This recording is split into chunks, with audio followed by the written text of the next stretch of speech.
अस्सलामुअलैकुम दोस्तों, मेरा नाम शामिर है और आप इस वक्त मौजूद हैं बड़ा और अच्छा सोचों पर। दोस्तों, जैसा कि आप सब जानते हैं कि मशहूर ज़माना ड्रामा सीरियल अर्तुगरुल गाजी, जिसने जहां पूरी दुनिया और खसूसन पाकिस्तान में धूम मचाई हुई थी और करोड़ों लोगों के इस ड्रामे ने दिल जीते थे। और इसके बाद अर्तुगरुल गाजी के बेटे उस्मान गाजी के ऊपर बनाई गई सीरीज कोल्ड उस्मान भी अपनी कामयाबी की बुलंदियों को छू रही है और कोल्ड उस्मान को भी दुनिया भर में पसंद किया जा रहा है और खसूसन पाकिस्तान में। दोस्तों, इन सब तारीखी ड्रामों के बाद अब तुर्की के एक और ड्रामे को उर्दू डबिंग के अंदर PTV पर दिखाया जाएगा और उस ड्रामे का नाम है यूनस एमरे और इसकी उर्दू ट्रांसलेट में इसे राहे इश्क का नाम दिया गया है। आज हम बात करेंगे कि यूनस एमरे तुर्की तारीख में क्या अहमियत रखते हैं और आखिर यूनस एमरे हैं कौन। और पाकिस्तान के प्राइम मिनिस्टर इमरान खान ने अर्तुगरुल गाजी ड्रामे को देखने पर इसरार किया था और इसे उर्दू डबिंग में पाकिस्तान के नेशनल टीवी PTV पर इसे चलाने का इसरार किया था। इसी तरह पाकिस्तान के प्राइम मिनिस्टर इमरान खान ने यूनस एमरे यानी राहे इश्क को उर्दू डबिंग में PTV होम पर चलाने का इसरार किया है और अभी इसकी उर्दू डबिंग के अंदर 3 या 4 किस्तें अपलोड भी हो गई हैं। आप जाकर TRT ड्रामा पर देख सकते हैं। और हम बात करेंगे कि आखिर यूनस एमरे हैं कौन, तुर्की की तारीख में इनका क्या किरदार है और तुर्की में आज भी लोग इन्हें इज्जत की निगाह से क्यों देखते हैं। ये सब बातें जानने के लिए वीडियो आखिर तक जरूर देखिएगा। और अगर आपको हमारी आज की वीडियो पसंद आए तो इस वीडियो को लाइक किए बगैर नहीं जाइएगा और अगर आपका दिल करे तो इस चैनल को सब्सक्राइब भी कर दिएगा। चलिए अपने मौजू की तरफ बढ़ते हैं। दोस्तों, पाकिस्तान के प्राइम मिनिस्टर इमरान खान ने अपनी नौजवान नस्ल को कहा है कि यूनस एमरे जो कि PTV होम पर उर्दू डबिंग में आ रहा है इसे जरूर देखें। और ऐसा ही कुछ इमरान खान साहब ने अपने ट्विटर अकाउंट पर भी कहा है, जो कि आप अपनी स्क्रीन के ऊपर पढ़ सकते हैं।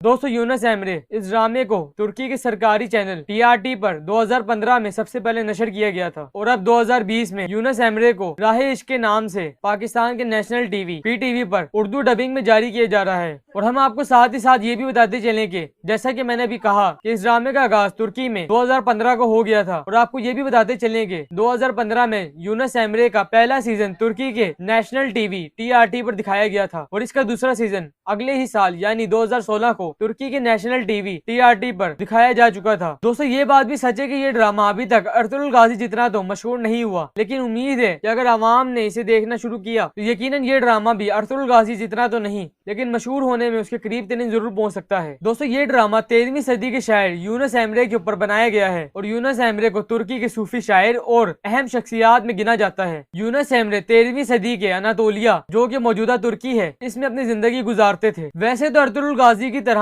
यूनस एमरे के मुतालिक भी तारीख में कम मालूमात है, लेकिन यूनस एमरे की जिंदगी के किस्से कहानियां आज भी तुर्की में मशहूर हैं। दोस्तों, तुर्की की तारीख की अहम शख्सियात में गिने जाने वाले यूनस एमरे 1238 को पैदा हुए थे। दोस्तों, यूनस एमरे की काबिलियत, जहानत और तेज दिमागी को देखते हुए जैसे ही यूनस एमरे की मदरसे की तालीम मुकम्मल हुई, इन्हें नहलान नामी एक शहर में काजी मुकर्रर कर दिया गया और इसी शहर के एक सूफी बुजुर्ग जिनका नाम ताबतोग एमरे है, यूनस एमरे की जब इनसे मुलाकातें हुई तो इसके बाद यूनस एमरे की जिंदगी में एक ऐसा मोड़ आया जिसके बाद इन्होंने सरकारी मुलाजमत को यानी काजी के ओहदे को छोड़ दिया और ताबतोग एमरे के मुरीद बन गए और उनकी दरगाह पर अपनी जिंदगी बसर करने लगे। इसके बाद यूनस एमरे ने ताबतोग एमरे से 40 साल तक रूहानी असर और रसूख सीखा। दोस्तों, आपको साथ ही साथ हम ये भी बताते चलेंगे यूनस एमरे अपनी शुरुआती जिंदगी में शायरी को बिल्कुल भी पसंद नहीं करते थे, लेकिन बाद में वो अपनी शायरी के जरिए अमन सुकून, भाईचारे का दर्स, कदीम तुर्की रवायात और तहजीब सकाफत का दर्स मिलता है। और फिर दोस्तों 1238 को पैदा होने वाले यूनस एमरे 1327